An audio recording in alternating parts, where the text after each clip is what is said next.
간단하게 정리해 볼까요? 종교개혁의 진정한 선구자 누구시라 그랬죠? 예수님이시다 그랬어요. 예수님이 어떻게 종교개혁을 했습니까? 유대교에 대해서, 또 유대주의에 대해서, 율법주의에 대해서, 외식에 대해서 이렇게 강력하게 비판함으로 말미암아서 새로운 종교, 그렇게 말하면 이상하지만 어쨌든 최초의 종교개혁을 이루었다는 것입니다.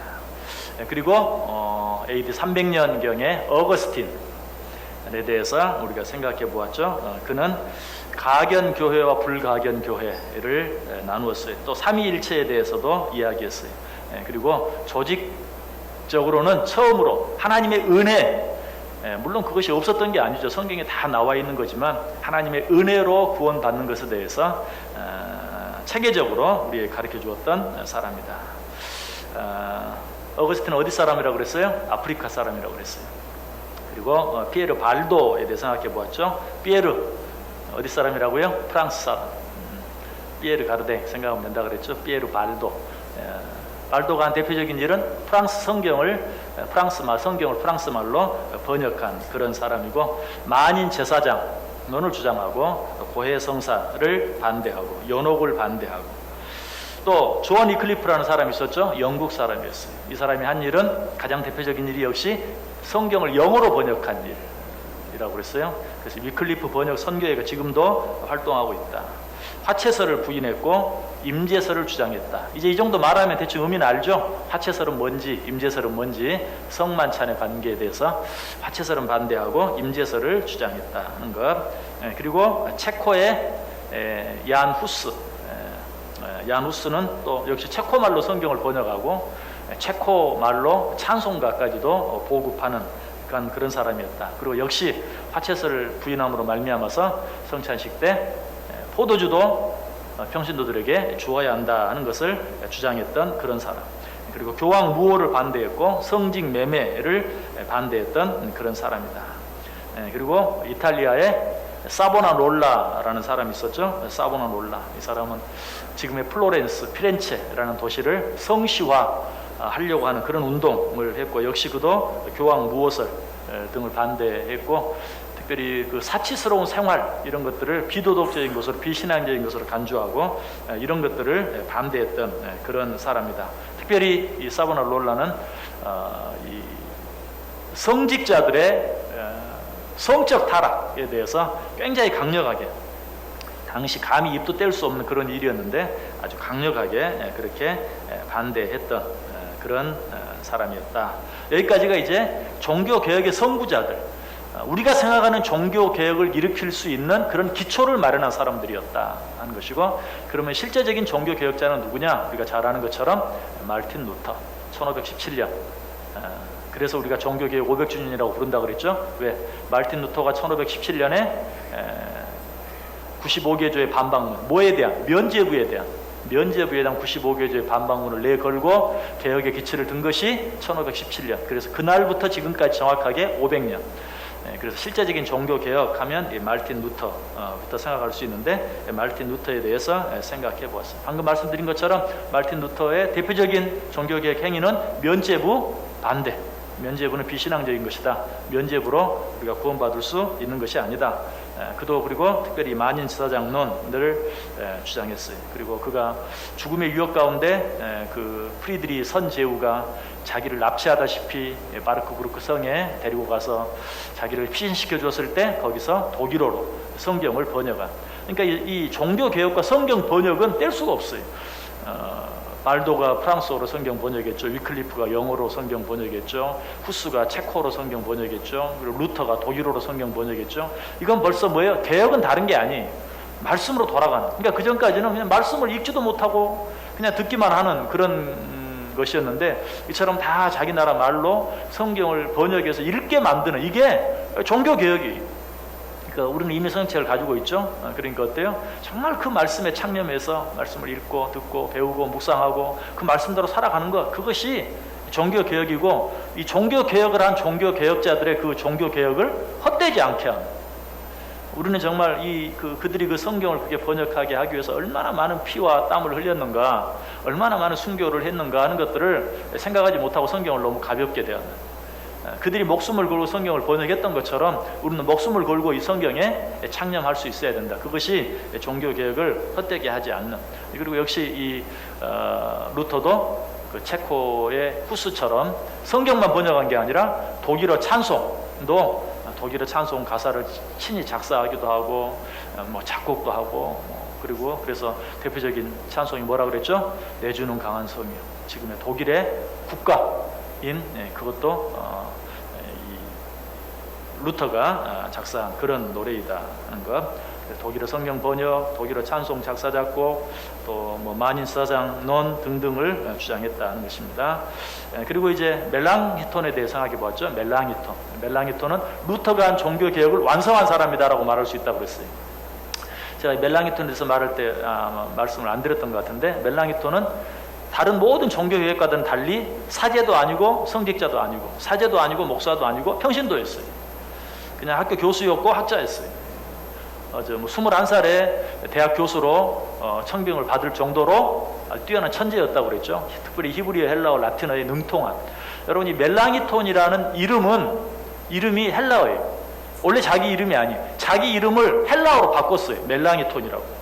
그만큼 언어에 뛰어난 사람이었고 언어를 사랑하는 사람이었고, 그리고 중요한 건 평신도였다. 평신도로서 이 루터는 정말 위대한 그런 종교 개혁가였지만 어떤 그 체계적인, 학문적인, 조직적인 이런 부분이 좀 약했는데, 이 멜랑히톤이 그의 천재적인 머리로 그 모든 것들을 조직화, 체계화해서 루터의 종교 개혁이 학문적으로 잘 정착할 수 있도록 만들어 놓은 사람이 멜랑히톤이다. 그래서 멜랑히톤 설명하면서 어떻게 보면 종교 개혁에 있어서 루터와는 비교할 수 없는 사람이지만, 루터와 멜랑히톤이 그 루터 광장에 가면 똑같은 그런 형태로 사람만 다르고 그 넓은 종교 광장에 기념비를 똑같이 세우는. 왜? 정말 루터가 한 그 위대한 일을 멜랑히톤이 잘 마무리하고 잘 정리했다. 그래서 동일하게 그렇게 높이는 의미에서 그렇게 했다라고 말씀을 드렸죠. 그리고 나서 이제 쯔빙글리, 이 쯔빙글리는 스위스 사람인데, 이제 칼빈, 오늘 우리가 공부할 마지막 칼빈의 어떤 그런 종교 개혁의 선구자적인 역할을 했어요. 그래서 이 쯔빙글리는 이제 칼빈에 앞서서 스위스에서요, 루터와 멜랑히톤은 독일에서 종교 개혁을 했다면, 이제 쯔빙글리와 오늘 우리가 생각할 칼빈은 스위스에서 종교 개혁을. 칼빈은 스위스 사람이 아니에요. 칼빈은 프랑스 사람인데, 오늘 공부해보면 알겠지만 프랑스에서 쫓겨나서 스위스에 가서 거의 전생을 살다시피, 그래서 우리는 이 칼빈을 그냥 스위스 사람으로 생각을 하는 경우가 많은데, 스위스 사람은 아니지만 쯔빙글리와 칼빈은 스위스에서 종교개혁을 주도해 나간, 루터와 멜랑히톤은 독일을 중심으로, 쯔빙글리와 칼빈은 스위스를 중심으로 종교개혁을 이룬 그런 사람이었다. 그래서 쯔빙글리는 어떤 사람이었는가? 루터와 루터의 그런 모든 종교개혁에 전적으로 동의하지만 한 가지, 성만찬에 있어서 루터는 그 그리스도의 임재, 영적 임재를 주장했는데, 쯔빙글리는 아니다. 그것은 기념설이다. 예수 그리스도의 죽음을 기념하는 기념설이다 하는 것에 대해서 루터와는 좀 다른, 그렇게 해서 루터가 한 종교개혁에서 두 갈래로 나뉘어지는 거예요. 우리가 알고 지금 현재 있는 루터 교회와 개혁교회, 그게 바로 루터와 쯔빙글리로 말미암아서 지금도 루터 교회는 남아있죠.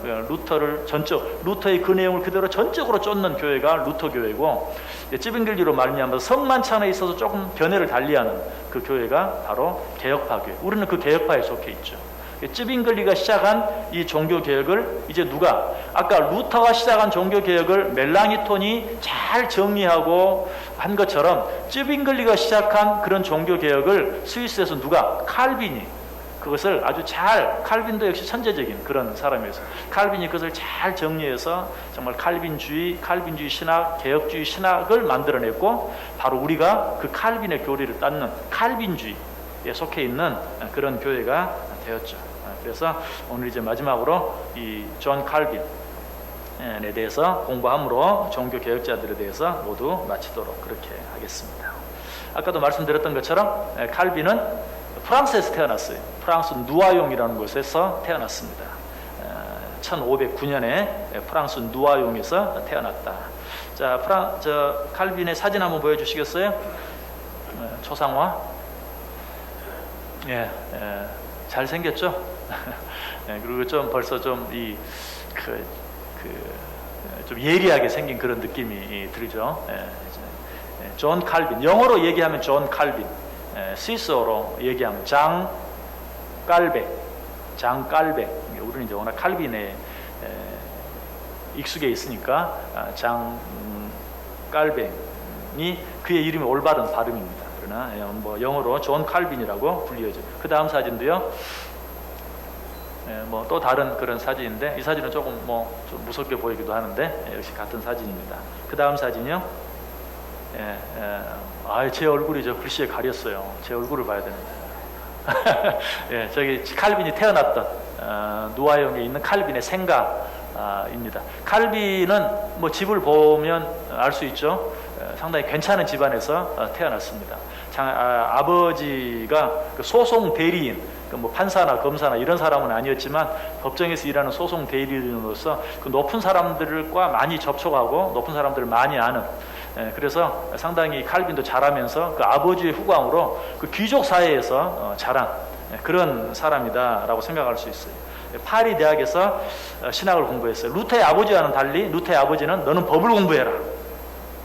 그런데 칼빈의 아버지는 자기가 법조인이면서도 법을 공부하지 않고 신학을 공부하겠어요. 그래서 신학을 공부했어요.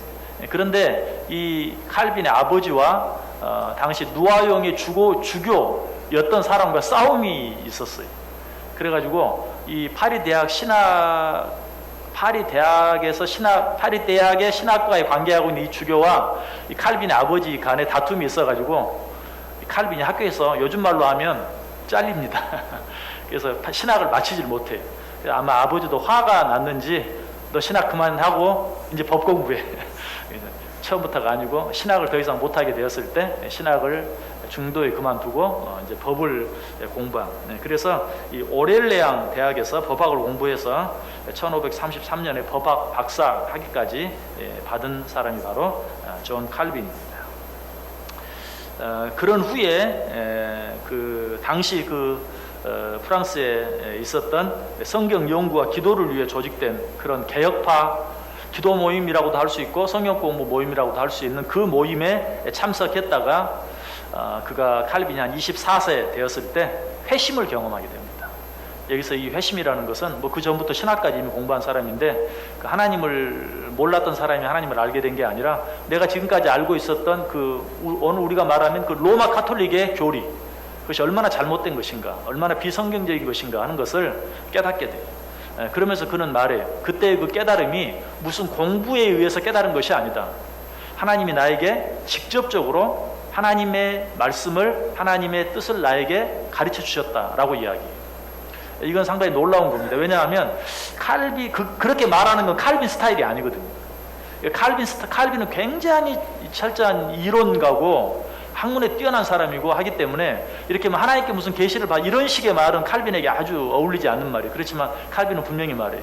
내가 깨닫게 된 것은 무슨 공부를 통해서 깨달은 것이 아니라 하나님께서 내게 직접적으로 깨달음을 주셨다라고 그렇게 표현해요. 자기가 받았던 그 깨달음이 얼마나 강력한 것이었는가 하는 것을 그렇게 표현하는 것을 보게 됩니다. 칼빈이 자기 회심, 자기가 오늘 우리가 말하는 기독교 교리, 성경의 교리, 성경적 교리를 올바로 깨닫기 전에 자신의 상태에 대해서 이렇게 고백했어요. 잘 들어보세요. 나는 하나님에게 대적했다. 나는 하나님께 절대 순종하지 않았다. 오히려 교만과 악이 가득 차 있었다. 또한 하나님께 대적하여 영원한 죽음으로 뛰어드는 악독하고 완고함으로 가득 찬 사람이었다. 하나님의 긍휼하심으로 나를 영접하시고 무궁한 자비를 베풀지 않으셨다면 나는 분명 멸망에 이르렀을 것이다. 여러분, 누구의 고백이 생각이 납니까? 누구요? 바울 고백 생각나지 않습니까? 바울. 나는 뭐 포학자였다, 행악자였다. 그렇죠? 나는 죄인 중에 괴수였다. 라는 정확하게 그런 고백들을 하고 있어요. 칼빈이. 근데 참 아까도 말씀드렸죠? 칼빈은 믿음의 가정에서 자라난 신학까지 공부한 그런 사람이었다. 뭐 칼빈이 얼마나 악독했길래 그런 게 아니에요. 하나님의 말씀을 바로 깨닫지 못했을 때 나는 하나님께 대적했고 나는 하나님께 절대 순종하지 않았고, 그러니까 그는 카톨릭적인 그런 신앙생활을 열심히 잘해오던 사람이에요. 그런데 알고 봤더니 그 일들이 하나님께 대적하는 일이었다는 거예요. 실제로 그렇죠. 교회의 권위를 가지고 하나님께 카톨릭은 교회의 권위를 성경의 권위보다 더 앞세움으로 하나님께 대적하는 거죠. 교황을 하나님보다 더 높은 존재로 믿고 섬김으로 말미암아 하나님을 대적하는 거죠. 이런 식으로 나는 교만했고 하나님께 순종하지 않았고 하나님을 대적했다. 교만과 악이 가득 차 있었다. 영원한 죽음으로 뛰어드는 악독하고 완고함으로 가득 차 있었다. 그런데 그런 나를 어쨌다고요? 하나님의 긍휼하심으로 나를 영접하시고 무궁한 자비를 베풀지 않으셨다면 나는 분명 멸망에 이르렀을 것이다. 그냥 그것이 진짜인 줄 알고 그 거짓이 진실인 줄 알고 멸망하고 말았을 것이다 라고 회심 전에 자기 상태에 대해서 이야기합니다. 그리고 이제 자기의 회심에 대해서는 그가 거의 죽기 직전에 1557년 그가 58세 때인데 그가 시편 주석을 쓰면서 그 주석 안에 그렇게 기록했어요. 회심한 후에 자기의 모습을 무엇보다 먼저 나 자신이 교황청의 미신에 매우 집요하게 밀착되어 있었기 때문에 그 깊은 나락에서 벗어나는 것이 쉽지 않았다. 그러나 하나님께서는 깨우침과 수용력으로 인도한 아까 제가 말씀한 직접적인 변화를 통해 나이가 들어 제법 완고해진 마음을 변화시켜 개종하도록 인도하셨다. 참된 개혁주의 신앙의 확실한 맛을 보고 나자마자 그 신앙 안으로 더 나아가고자 하는 열정이 나에게 불타올랐다. 자기 자신은 이 말은 쉽게 얘기하면 하나님이 나를 직접적으로 나에게 깨달음을 주지 않고 강권적인 은혜를 내게 주지 않았다면 나는 절대 바뀌지 않았을 것이다. 아까 말씀드렸죠. 칼빈은 굉장히 뛰어난 천재적인 머리를 가진 그런 사람이었어요.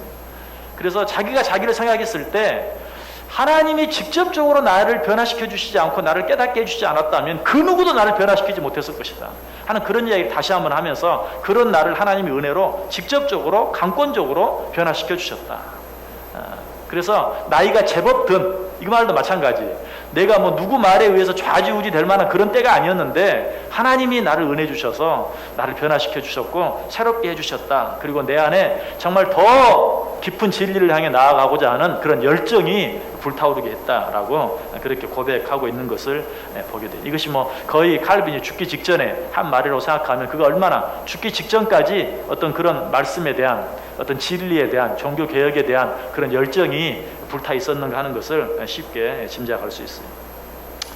그래서 그가 1533년에 회심을 했는데 24살 때 회심을 했는데 바로 그 다음 1534년 25살 때 다시 고향인 누아용으로 돌아와서 교황청에 등록되어 있는 자기의 성직록, 비록 신학을 공부하다가 중도 하차했지만 뭐 이름이 제적된 게 아니에요. 뭐 그래서 공부를 하지 못하도록 방해를 받아서 거기서 나왔는데 여전히 그 로마 교황청 성직록에 이 칼빈의 이름이 있었어요.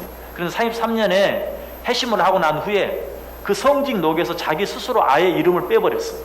이게 참 이제 좀 우리가 생각해 봐야 될 그런 사건이에요. 그러니까 왜냐하면 뭐 지금 아직도 어떤 그런 개신교와 로마 가톨릭의 구분이 모호한 싸움이 계속되고 있는 그런 상황 가운데서 뭐 만일을 대비해서 이름 석자 놔두는 거에 뭐 나쁘겠어요? 뭐 그 사람 이름 존 칼빈도 이름 석자네요, 그죠? 아무튼 이름 정도 놔두는 거는 나중을 위해서라도 놔둘 만한데 회심을 경험하고 나니까 거기에 이름조차 두는 게 싫어진 거예요. 그래서 회심한 그 다음에 그 교황청에 등록되어 있는 성직록에서 자기 이름을 빼버립니다. 우리가 여기서 그 진정한 회심이 뭔가 하는 것을 한번 생각해 볼 필요가 있어요. 진정한 회심을 경험한다면 정말 이러한 그런 결단과 선택이 있을 수밖에 없다. 정말 이전에 귀하게 생각했던 어떤 것을 과감하게 포기할 줄 알고 버릴 줄 알게 되는 이런 변화가 일어나는 것, 이것이 진정한 회심이다. 그것이 없다면 우리는 한번 정말 내가 진정으로 회심했는데 여전히 내가 진정한 회심을 경험하기 전에 하나님을 알기 전에 믿기 전에 사랑했고 좋아했고 즐거워했던 것을 여전히 사랑하고 즐거워하고 좋아하고 있다면 내가 정말 진정으로 회심했는지 한번 확인해 볼 필요가 있어요. 칼빈이 왜 누가 뭐라고 더 이상 말하지도 않는데 회심한 그 다음에 고향에 가서 정말 그 로마 교황청에 등록되어 있는 성직록에서 자기 이름을 빼버렸겠는가 하는 것을 생각해 보면 진정한 회심이라는 것이 무엇인가 하는 것을 한번 생각해 보게 만드는 것입니다. 자, 이런 칼빈이 종교 개혁에 직접적으로 나서게 된 이유는 그의 친구였던 니콜라스 콥이라는 사람이 있는데 이 사람이 파리 대학의 학장으로 부임하면서 연설을 하게 됐어요. 취임 연설이죠. 그런데 그 취임 연설이 문제가 됐어요. 왜냐하면 이 취임 연설은 지금 현재 우리가 말하는 개혁파, 그러니까 로마 카톨릭의 교리에 대치되는 개혁파들이 주장하는 그런 교리다. 그래서 로마 교황청에서부터 문제를 삼았어요. 이 칼빈의 친구였던 니콜라스 콥이 파리 대학의 학장으로 취임을 하는데 그 연설문이 문제가 된 거예요. 그런데 조사를 해보니까 그 연설문을 누가 썼는가? 칼빈이 쓴 거예요. 그러니까 이 니콜라스 콥이 칼빈이 얼마나 뛰어난지, 그러니까 학자는 학자를 알아볼 거 아니에요. 얼마나 칼빈이, 자기 친구인 칼빈이 뛰어난가 알았기 때문에 그 연설문을 칼빈에게 부탁을 했던 거예요. 칼빈이 그 연설문을 써줬어요. 그래서 결국은 니콜라스 콥과 칼빈이 동시에 로마 교황청으로부터 추방을 당하게 됩니다. 너희들은 더 이상 이곳 프랑스에 있을 수 없다라고 추방을 하게 돼요. 그래서 이 칼빈이 추방을 당하게 됩니다. 여러분, 이때 당시에 프랑스의 상황은 굉장히 심각한, 그러니까 로마 카톨릭과 개신교, 개혁파 사이에 그런 싸움이, 여러분 아시는 분도 있고, 위그노 전쟁, 프랑스의 소위 30년 전쟁이라고 말하는 그런 아주 치열한 싸움이 있던 그런 때예요. 그런 싸움에서 칼빈도 자기 동생이 실제로 그 싸움에서 죽습니다. 그래서 정말 그런 굉장히 위험한, 우리가 지금 이렇게 말로 하니까 어떻게 대학에서 취임 연설을 하다가 연설문이 문제가 되고 이렇게 하니까 별 문제가 아닌 것 같은데, 당시의 상황은 정말 목숨을 내놓지 아니하면 그런 연설을 할 수도 없고 그런 연설문을 쓸 수도 없는 그런 상황이었다. 그런 가운데서 지금 칼빈이 종교 개혁을 수행해 나가는, 그런 말미암아 결국은 추방 명령까지 받는, 그렇게 해서 이제 칼빈이 프랑스를 떠나서 스위스로 가게 돼요. 스위스 바젤이라는 곳으로 가게 됩니다. 이제 그 이후로는 프랑스에 몇 번 가긴 했지만 계속 스위스에 살게 돼요. 그래서 마치 칼빈이 스위스 사람인 것처럼 되어버려요. 그때부터 거기서 활동하고, 그리고 스위스에서 죽고, 그래서 이때 추방당해서 스위스 바젤로 가게 됩니다. 그 전에 콥도 이미 바젤로 피난가 있었고, 그리고 또 당시에 유명한, 여러분들 다 한두 번쯤은 들어보았을 에라스무스라는 유명한 인문주의 학자도 이 바젤이 상당히 어떤 종교적인 망명처와 같은 그런 곳이었던 것 같아요. 그래서 그 칼빈의 친구였던 니콜라스 콥도 거기에 가 있었고, 에라스무스도 거기에 가 있었고, 칼빈도 그때 거기에 가게 됐다. 근데 이런 것들을 보면 하나님은 빈틈이 없어요. 그러니까 여러분이 아마 이렇게 표현해서 죄송합니다. 여러분들이 사회 공부를 좀 했거나 세계사 공부를 좀 했거나 하면 에라스무스라는 이름 정도는 아마 들어왔을 거예요. 그만큼 유명한 사람인데, 거기에 가서 에라스무스를 만나게 되고 하는 이런 일들이 그 하나님의 어떤 그 치열한 간섭 속에서, 비록 한쪽 면만 보면 죽음의 위협 가운데서 도망쳐가지고 자기 나라에서도 살지도 못하고 스위스로 가게 되는 그런 것이지만, 거기는 하나님의 계획이 있고 준비가 있다는 것이. 그렇게 해서 거기에서 칼빈의 가장 훌륭한 역작이라고 할 수 있는 기독교 강요라는 책을 써요. 제가 기독교 강요라는 책을 들고 왔어요. 이 책이 1976년에 출판된 책이에요. 저희 아버님이 쓰던 책이에요. 네, 제 아버님한테 책을 제가 이렇게 좀 받긴 받았는데, 캐나다에 갈 때 가져갈 수가 없어가지고 동생 집에 다 맡겨놓고 갔더니, 갔다 오면서 몇 번 이사 가면서 다 없애버렸어요. 근데 제가 그때 몇 권, 딱 두 지를 가지고 갔어요. 아버지로부터 받은 책 가운데 기독교 강요하고 성구사전. 지금은 성구사전도 의미가 없어요. 왜냐하면 컴퓨터가 워낙 잘 돼 있고 휴대폰이 워낙 잘 돼 있기 때문에. 근데 아무튼 성구사전, 아주 아가페아에서 이만큼 된 총 8권으로 된 성구사전하고 칼빈의 기독교 강요를 가지고 캐나다 갔는데, 그래서 이건 안 없어져 버리고 있는 거예요. 이게 지금 3권으로 되어 있는데, 정말 이 기독교 강요는 정말 명작 중에 명작입니다. 글쎄요, 지금도 어떤 신학자들이 이런 걸 쓸 수가 없어요. 이걸 26살에 썼어요. 칼빈이 26세. 이 기독교 강요를 26세. 근데 그 26세 써가지고 죽을 때까지 또 보충해서 이것을 이제 재판까지 만들어내는데, 처음 쓰고 죽을 때까지 수정하고 또 이렇게 늘리고 증보하고 한 것이 분량이 5배가 됐어요. 처음 쓴 것에. 그러니까 정말 평생을, 그 천재가 평생을 매달려서 고치고 또 수정하고 늘리고 해서 쓴 책이 바로 이 기독교 강요다. 여러분에게 읽어보라고는 제가 말씀 못해요. 죄송하지만 여러분을 무시해서가 아니라 정말 어려워요. 그러니까 글쎄 이제 그 당시 언어가 더더욱 그래서 그런지 몰라도 정말 이 한 페이지를 넘어가려면요 생각하고 또 생각하면서 읽어야 되고 생각하면 또 생각하면서 읽어야 되고 참 어려워요. 참. 그래서 뭐 요즘에 쉬운 말로 번역이 잘 된 책이 또 있는지도 모르겠어요. 예, 정말 이거는 어떻게 보면 영어로 읽는 게 훨씬 쉬워요. 영어를 잘 못하는 사람도 차라리 영어 단어 찾아가면서 읽는 게 더 쉬울 정도로 책이 좀 어렵다라고 말할 수 있는데, 아무튼 그런 정말 어쨌든 너무나 너무 훌륭한 책이, 그 책을 칼빈이 26살에 기록을 했습니다. 그런데 이 책을 쓰면서 이 책을 쓰게 된 동기를 칼빈이 이렇게 말해요. 우선 주님께서 보실 때 너무나 값진 내 아우의 죽음의 의미를, 자기 동생이 죽은 것을 생각하면서, 종교개혁의 희생자죠. 그래서 내 아우의 죽음의 의미를 불의한 자들 앞에서 옹호하며 내 동생이 왜 죽었는지 그 이 의미를 알지 못하는 자들에 가르쳐주고 싶어서 내가 이 책을 쓴다. 뿐만 아니라 내 동생뿐만 아니라 또한 똑같은 위협에 처해 있는 수많은 사람들의 슬픔과 안타까움을 위로하기 위해서 내가 이 책을 쓴다 라고 그 책을 쓴 동기를 그렇게 밝히고 있어요. 그리고 이제 또 그 후에 얼마 있다가 스트라스부르크라는 그 프랑스에 있는 자기 고향이죠. 스트라스부르크로 가기를 원해요. 바젤에 있다가 거기에 가서 내가 내 남은 인생을 보내면서 저작 활동, 학자답게 책 쓰는 일을 좀 하고 싶다. 평생을 내가 책을 쓰면서 살고 싶다 하고 스트라스부르크로 가려고 하는데, 마침 그 역시 그 위그노 전쟁, 프랑스와 1세와 그 까를 5세 그런 전쟁으로 인해서 자기 가려고 하는데 길이 막혀 있는 거예요. 요즘 무슨 영화 나왔죠? 광주 사태에 대한 택시 운전사인가요? 제목이? 기회가 되면 가서 보려고 그러는데, 아무튼 옛날에는 또 화려한 휴가라는 또 광주 사태에 관한 그런 영화가 있었죠.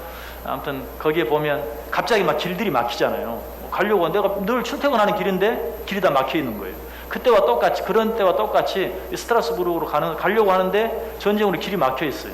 그래서 저 밑에 있는 그 스위스 제네바로 돌아서 전혀 그쪽으로 가면 엄청나게 돌아야 되는데 길이 막혀 있으면 할 수 없이 스위스 제네바는 아주 남쪽에 있어요. 스위스 남쪽에. 스위스 제네바까지 내려가서 이제 독일의 스트라스부르크로 가기 위해서 제네바에 갔어요. 거기에 갔다가 기욤 파렐이라는 역시 또 유명한 종교, 이제 이런 사람들 한 사람 생각을 해야 되는데 그냥 생략하려고 그래요. 기욤 파렐, 그러니까 기존의 스위스, 그러니까 칼빈은 프랑스에 있다 스위스에 간 사람이고, 이 기욤 파렐은 원래 스위스 사람이고 칼빈 이전에 훨씬 이전부터 스위스 종교 개혁을 이끌었던, 그래서 정말 이 스위스의 개혁 교회를 이미 세워놓은 그런 사람이 기욤 파렐이라는 사람이에요. 근데 제네바에 가서 사실은 전혀 다른 곳에 가기 위해서 가려고 했는데 길이 막혀서 저 남쪽까지 내려가서 스위스 제네바를 통해서 우회하는 길로 가려고 하다가 기욤 파렐을 만나요. 여기서도 우리는 또 한 번 그 하나님의 섭리를 보게 돼요. 네, 그렇게 가고자 하는 가까운 길이 막혀가지고 먼 길을 돌아가다가 스위스의 가장 대표적인 종교개혁자라고 할 수 있는 기욤 파렐을 만나서 파렐이 부탁을 합니다. 나를 좀 도와달라. 나와 함께 이 종교개혁에 참가해달라 라고 부탁을 하게 돼요. 자, 다음 사진 한번 보여줘 보세요. 이분은 이제 기욤 파렐. 칼빈보다 나이가 20살이나 많아요. 거의 이제 루터와 비슷한 그런 시대에 있었던. 그래서 칼빈보다는 나이가 20살이나 많았던. 그런데도 이 칼빈을 깍듯하게 자기 선생으로, 스승으로, 왜? 그만큼 뛰어난 사람이라는 것을 알기 때문에 그렇게 아주 존중하면서 같이 동역을 했던 그런 사람입니다. 이 기욤 파렐이 어떤 사람이 간단하게만 이야기하면 이 스위스 종교 개혁을 주도했던 사람으로서 제네바 시민 전체가 오직 복음서와 하나님의 말씀에 따라 살겠다라고 서약을 하게 만든 사람입니다. 제네바 전체 시민이 오직 복음서와 하나님의 말씀에 따라 살겠다라고 서약하게 만들므로 카톨릭 주교가 다스리고 있는 도시를 개혁 교회를 믿는 도시로 바꾸어버린 그런 아주, 그러니까 참 제가 이렇게 뭐 말을 이렇게 하지만 여러분 전혀 실감이 안 날지 모르는데, 아직도 카톨릭 주교가 다스리는 그런 도시를 개혁교회의 도시로, 도시 전체를 바꾸어 버린 그런 엄청난 일을 한 사람이 바로 이 기욤 파리라는 사람이에요. 이 사람은 아주 굉장히 과격해, 아주 거친 사람이에요. 그래서 아주 그 카톨릭 성당에 미사를 드리고 있는데 가서 그냥 미사를 드리지 못하게 막고, 벽에 걸려 있는 성화를 막 떼어내서 집어 던지고 불에 태우고 하는 그런 일들을 아주 벌였던 그런 사람이에요. 그래서 아까 말씀드렸던 그 에라스무스가 이 기욤 파리에 대해서 이렇게 말해요. 일생 동안 한 번도 본 적이 없는 뻔뻔하고 과격한 사람이다. 그러니까 이런 말을 에라스무스에게 들을 정도면 얼마나 그가 과격했는가 하는 것을 알 수 있는데, 굉장히 과격한 사람이었다. 그래서 어쨌든 그 스위스 제네바를 그만큼 종교 개혁을 이루어 갈 수 있었어요. 그런데 이제 여러분, 그런 성격을 가진 사람이 어때요? 꼼꼼합니까? 그런 사람 꼼꼼하지가 못하죠. 조직적이지도 못하고, 또 벌써 일단 그런 성격을 가졌다는 걸 보니까 일반적으로 그렇게 어떤 학자적인 그런 사람도 아니라는 걸 벌써 알 수 있죠. 그래서 이 기욤 파렐은 벌써 자기의 그 단점을 알아요. 나는 아주 그 어떤 굉장히 정열적이고 아주 과격하고 행동적인 그런 사람인 건 알지만, 자기가 어떤 그런 어떤 그 조직적인 면이나 학문적인 면이나 이런 부분에서 약한 줄 알고, 아까 말씀드렸던 것처럼 칼빈이 제네바에 어디 다른 곳에 가기 위해서 잠깐 들렸다는 말을 듣고 찾아가서, 나는 네가 필요하다, 나는 그런 면이 부족하고 나는 그런 면이 약하다, 네가 나를 좀 도와달라 라고 부탁을 한 거예요. 그래서 참 사람 볼 줄 아는 눈이 있는, 역시 위대한 사람은 사람 볼 줄 아는 눈이 있어요. 그래서 기욤 파렐은 자기는 그렇게 막 성질이 급하고 불같은 사람이지만, 나는 너 같은 칼빈 같은 너 같은 사람이 필요하다, 네가 나를 도와달라고 도움을 요청했어요. 근데 사실은 칼빈이 거절했어요. 아니다, 나는 저 스트라스부르크에 가서 거기 가서 조용히 내 여생을 책이나 쓰면서 보내고 싶다. 끝까지 막 사정을 했는데 안 하니까, 역시 또 이 기욤 파렐답게 너에게 하나님의 저주가 임할 것이다. 막 그렇게 아주 막 저주를 막 하면 막 합니다. 그래가지고 결국은 칼빈이 이 기욤 파렐, 근데 칼빈이 나중에 그렇게 말해요. 그때 그 파렐의 음성이 나에게는 하나님의 음성으로 들렸다. 그래, 그렇게 받아들이면서 이 파렐의 그런 계획에 동참했다. 자, 그 다음 사진 한번 보여줘 보세요. 예.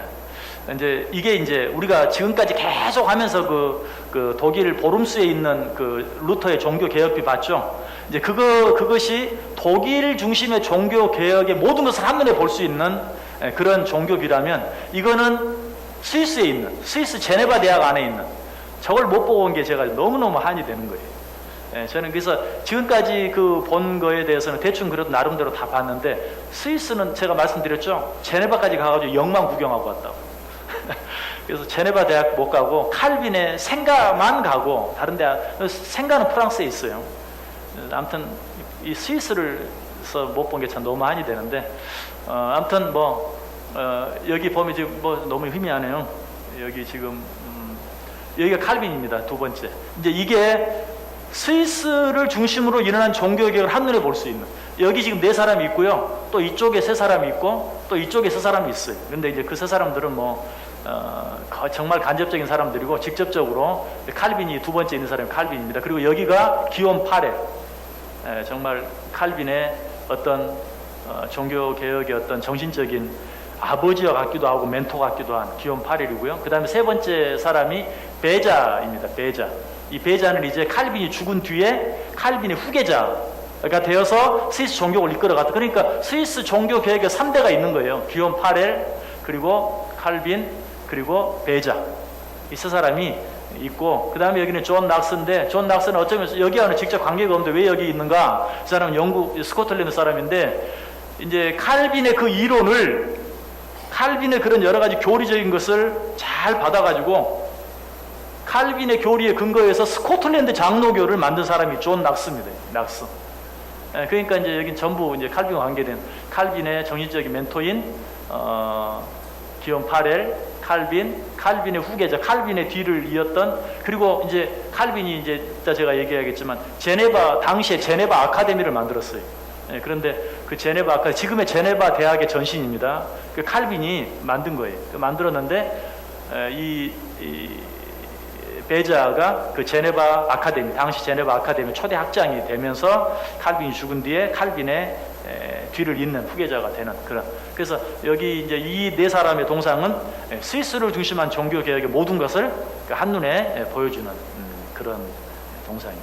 여러분 스위스 혹시 가시면 제네바 대학에 꼭 한번 가보시기 바랍니다. 그래서 제가 못 푼 한을 여러분이 풀고 오시고 사진이라도 찍어서 하나 저한테 주시면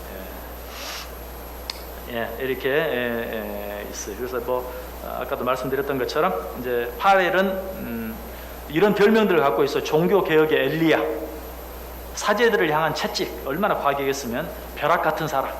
예수님의 제자 가운데 누가 생각이 나죠? 요한, 그렇죠? 요한과 야고보가 생각이 나죠. 바로 그런 아주 벼락 같은 사람, 종교 개혁에 있어서 엘리야와 같은 사람.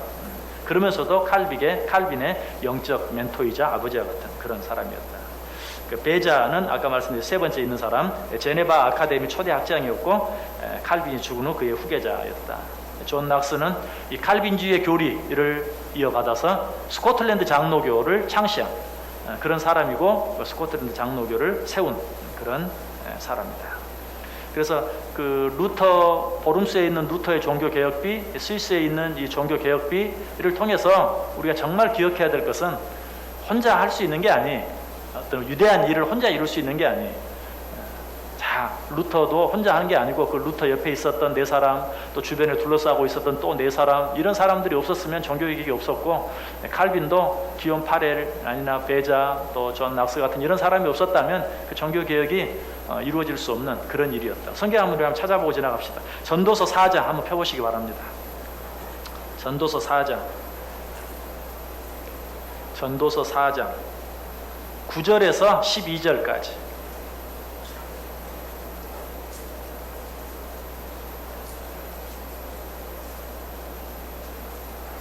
전도서 4장 9절에서 12절.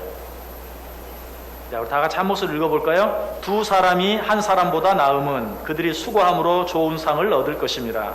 혹시 그들이 넘어지면 하나가 그 동물을 붙들어 일으키려니와 홀로 있어 넘어지고 붙들어 일으킬 자가 없는 자에게는 화가 있으리라. 또 두 사람이 함께 누우면 따뜻하거니와 한 사람이면 어찌 따뜻하랴. 한 사람이면 패하겠거니와 두 사람이면 맞설 수 있나니 세 겹줄은 쉽게 끊어지지 아니하느니라. 아멘. 그래서 그 두 기념 비를 보면서 여러분 꼭 기억하시길 바랍니다. 혼자 할 수 있는 일은 없다. 이들이 위대한 종교 개혁자가 될 수 있었던 것은 그 여러 사람들이 한 마음이 되었기 때문에, 한 뜻이 되었기 때문에 가능했다. 기욤 파렐, 칼빈, 베자, 이렇게 정말 그 뜻을 이어받는, 서로 자기의 약점, 자기의 부족한 것을 서로 밀어주고 또 자기 약한 것을 인정하면서 그 약함을 위해서 나 자기보다 20살이나 어리지만 스승처럼 대우하면서 그와 함께 일한 그런 어떤 파렐의 모습, 또 정말 원치를 않았지만 그럼에도 불구하고 또 그 파렐이 요청했을 때 따라가는 그런 칼빈의 모습 등등, 이런 모습들을 통해서 종교개혁이 일어날 수 있었다는 것입니다.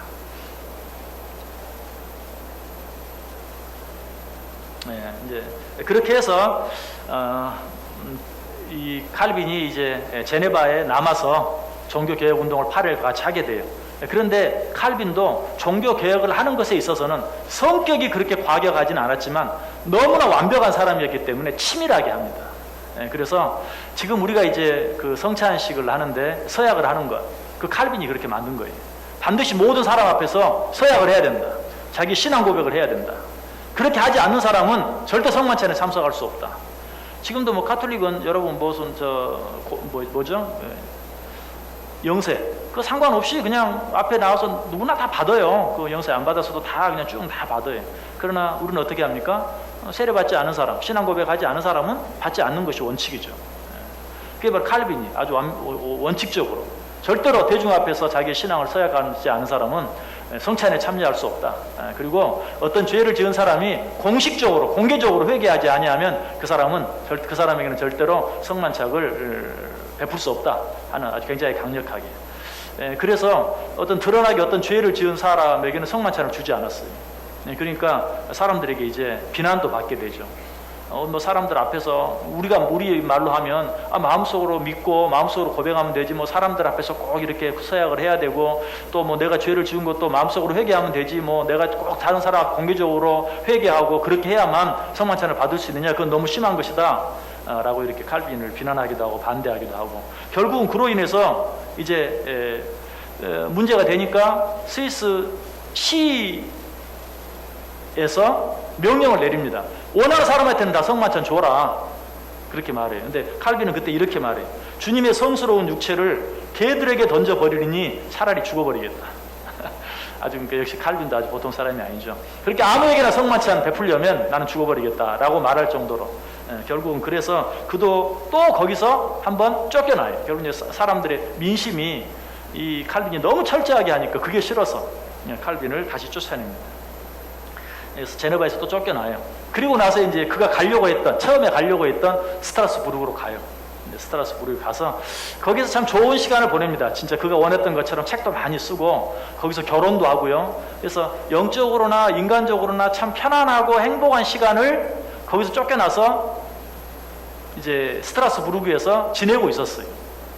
그런데 이 제네바에서 그때 칼빈만 쫓겨난 게 아니고 파렐도 같이, 기욤 파렐도 같이 쫓겨나요.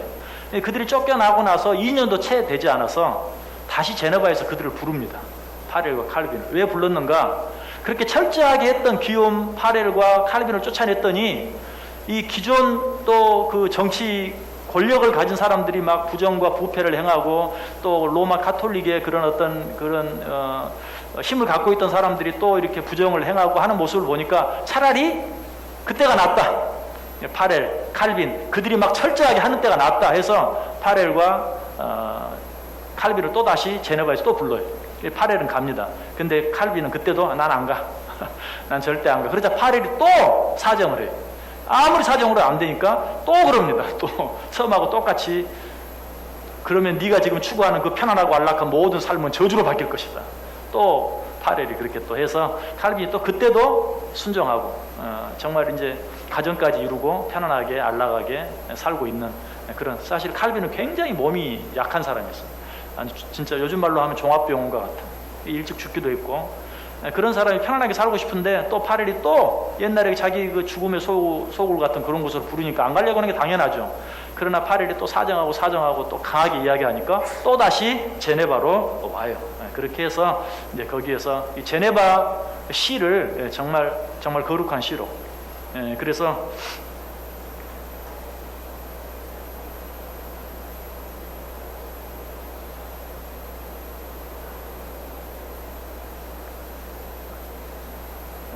칼빈이 이제 자기를 뭐 불렀으니까 제가 지금 뭐 좀 요약을 하다 보니까 좀 찾는데 시간이 걸리는데, 칼빈이 우리 말로 하면 쉽게 얘기하면 시청에 종교국을 만들고 종교국에서 모든 교회들을 다 이렇게 간섭할 수 있도록, 도울 수 있도록, 이제 결과적으로 지금으로 말하면 좋지 않죠.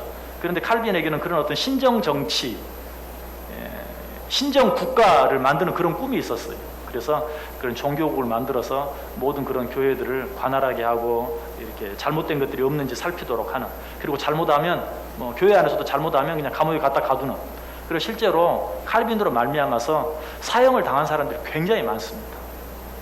교수형도 당하고 화형도 당하고, 그렇게 엄격하게 교회를 관리했어요. 그래서 실제로 많은 사람들이 죽었고, 그 당시의 기록을 보면 감옥이 가득 차가지고 죄수를 더 이상 받을 수 없을 만큼. 그러니까 쉽게 얘기하면 뭐 그냥 옆집에 누구랑 싸우잖아요. 감옥에 갖다 넣는 거예요. 그렇게 엄격하게 했어요. 하나님 믿는 사람이 어떻게 그렇게 할 수 있느냐. 이거 어떻게 보면 좀 율법주의 같은 그런 어떤 성향을 많이 가지고 있었고, 그런 식으로 제네바 시를 다스렸다. 그래서 여기 한간 칭찬이 하나 나오는데, 존 낙스, 아까 말했죠? 스코틀랜드 장로교를 만든 존 낙스가 이렇게 말했어요. 이 제네바 시를 보면서 사도 시대 이후 지상에 존재했던 가장 완전한 그리스도의 학교, 제네바 시를 존 낙스가 그렇게 말했어요. 사도 시대 이후 지상에 존재했던 가장 완전한 그리스도의 학교.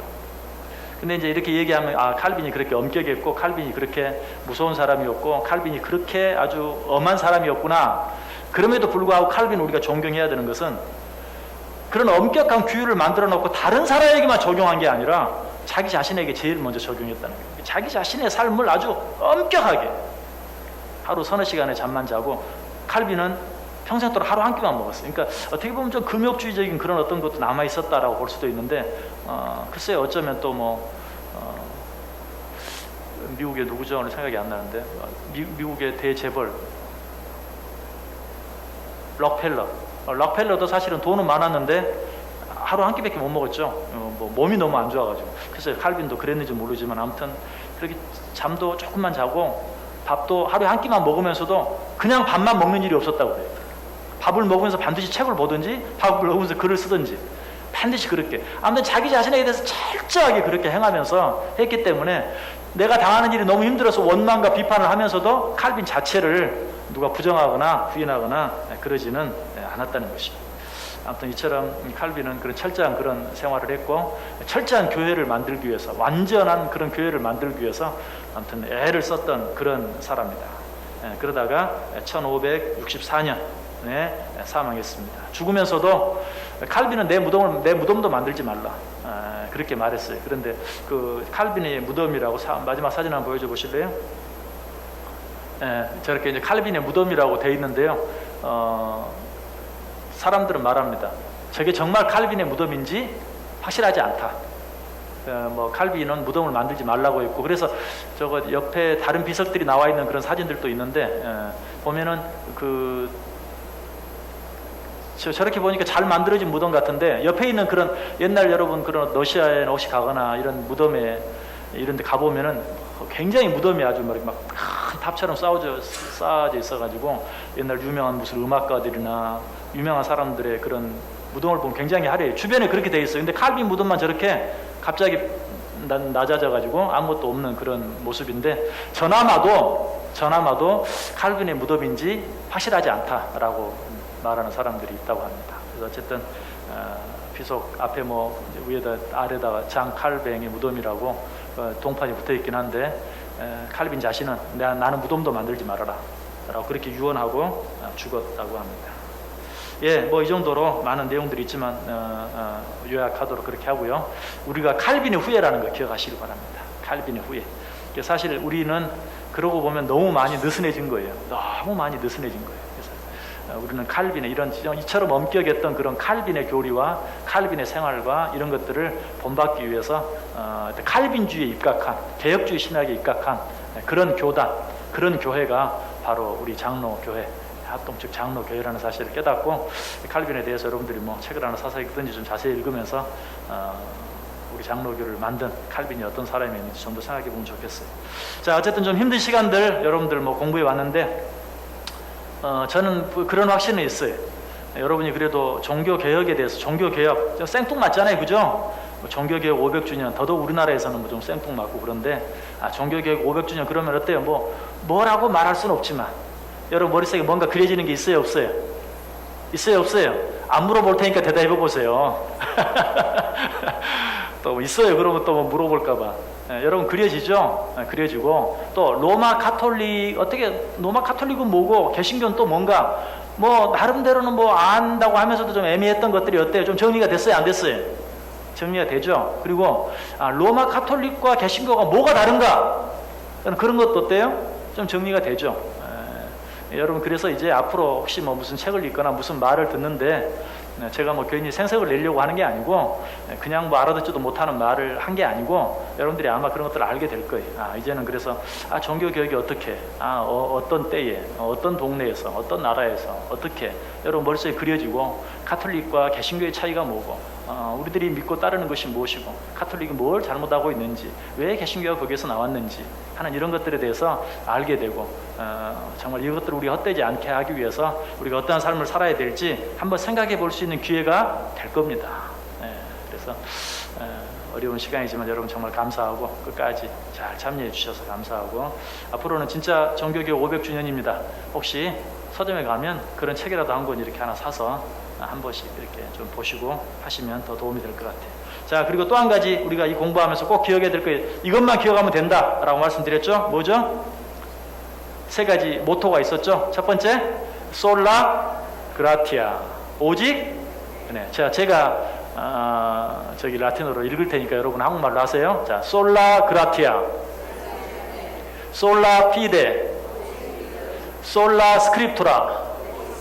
예, 여러분이 이번에는 여러분이 라틴어로 한번 해보시기 바랍니다. 시작. 오직 은혜, 오직 믿음. 예, 솔라 스크립투라, 솔라 스크립투라, 오직 성경.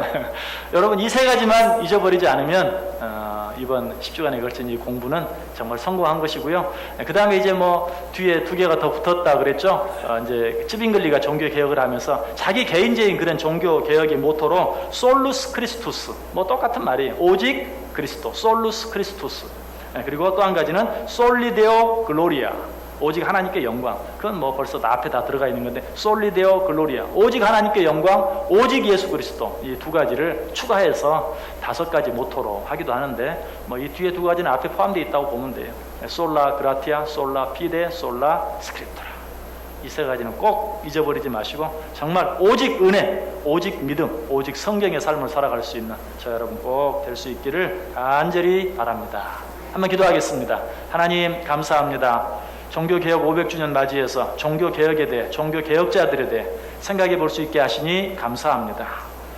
종교개혁의 그 이념을 생각하며 오직 성경, 오직 은혜, 오직 믿음으로 돌아갈 수 있는 우리들 되게 하여 주옵소서. 먼저 내 안에 진정한 종교개혁이 있게 하시고, 우리 가정 안에 종교개혁이 있게 하시고, 우리 교회 안에, 이 나라 안에, 이 민족, 이 세계 안에 종교개혁이 일어나게 하여 주옵소서. 예수님의 이름으로 기도드리옵나이다. 아멘. 하늘에 계신